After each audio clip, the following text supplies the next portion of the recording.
I just want to share a testimony with you, and I pray that this blesses you. But I also want to share with you, for ministers and for Christians in general, for those that you want to see miracles. And why do I pray for people? Why do I preach faith, and why do I preach miracles a lot of times, and why am I always on it?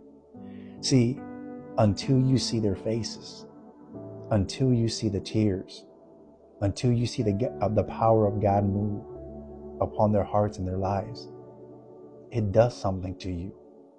Now you got to remember, I went years praying for people and not seeing no miracles. 2 years, if not more. And I remember getting discouraged. I remember I knew God. I knew the Lord wanted to use me. There was no doubt about it. And I had seen God move in services. I have been in revival meetings. I've witnessed the miracle working power of Jesus. I've seen amazing things in the church, outside the church. And then I remember there was a time before miracles started to happen. I remember there was almost a moment where I was about to give up and just stop it completely. But that was the day that it all changed. And I'll never forget to this day what that did to me. But here's the story that I want to share with you today, to encourage you, to remind you of why miracles are beautiful, of why miracles point hearts and it opens the human soul to the power of Jesus. See, because it's one thing to tell somebody a story, but it's another thing when pain is in their life, or heartbreak, or a wounded soul, and then the Lord touches that area, or the Lord moves upon where all that pain and all that pressure was, and then in a moment, it's gone, because the Spirit of the Lord came nigh and touched the heart and touched the body and touched whatever ailment or situation they were dealing with. So a buddy of mine invited me out to an outreach. It wasn't necessarily a gathering, but he just wanted to go to this festival that was on the east side of the city. So I told him, I said, okay, I'll meet you there. And this right here is what was so crazy. And my buddy, his name was Jim. Jim was an elderly guy. He no longer is here. He's with the Lord. Jim was in his 70s and loved just to go love on people. I miss my buddy. That's what I called him. I called him my buddy, Jim Murdoch. And I love that man of God. He was a good brother. He was my friend. Him and his wife, Barb, they would have me over for dinner, and we would talk about the Lord. So he invited me out to join him, because he wanted me to join him, and he always loved having me around, and we would always crack jokes and just love on people.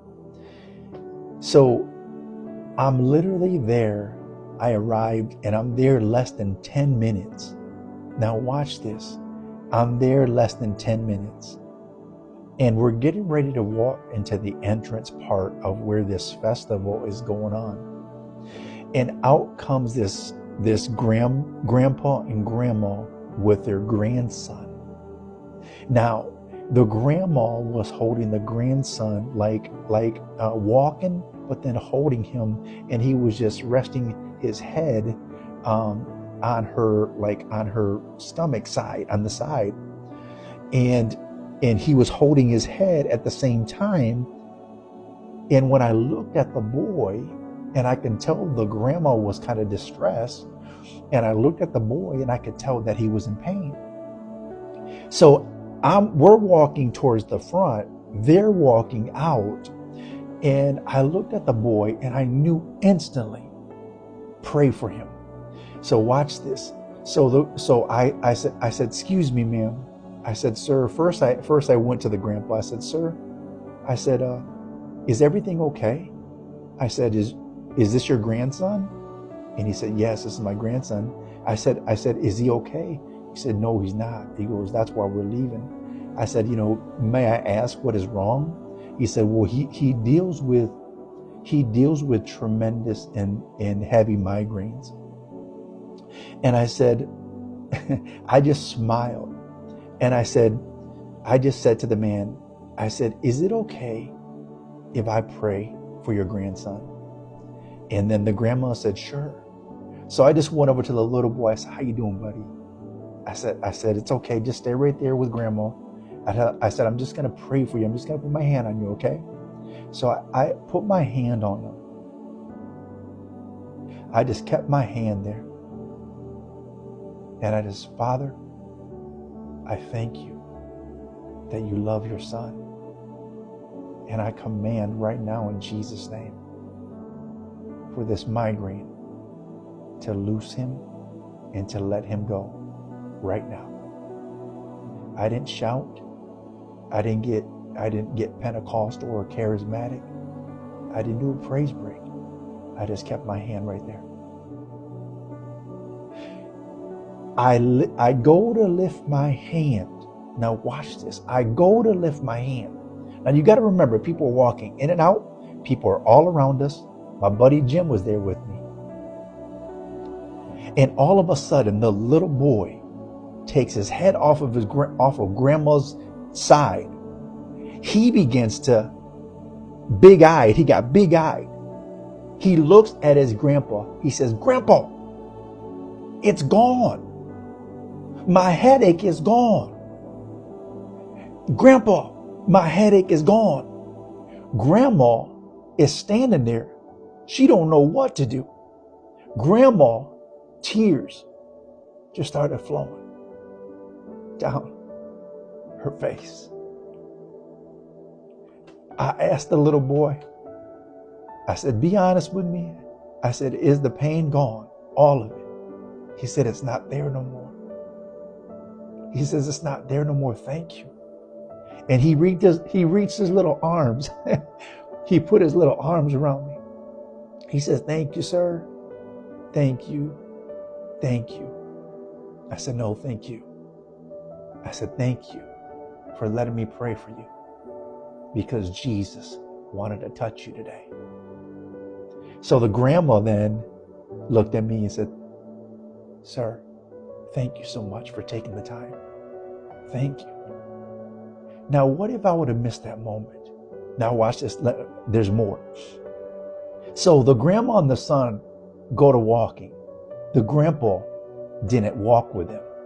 He waited till they got to a distance. He stopped. He looked at me, very stern and very serious. And he himself, I could tell he was trying to process what he just saw. He reached out his hand. He shook my hand. He goes, that means a lot to me. He goes, because I don't want him in pain. And it was hurting my heart seeing him in pain. And especially when I saw my wife cry, I knew that this had to be from the Lord. So thank you for taking the time to pray for my grandson. So brothers and sisters, I say that to say this.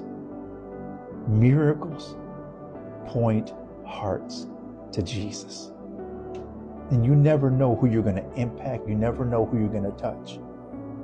Now you got to remember, going back to the beginning of the video, you're thinking about performing. But what if I pray and nothing happens? There's going to come a time where you got to get over yourself and stop worrying about what it is you thinking, you concerned about you. Remember, somebody needs your prayer.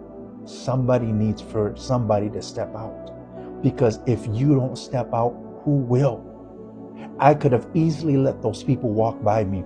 I could have easily made up an excuse. I could have easily just let that boy go home in pain. That's why God positions us for moments so that through us,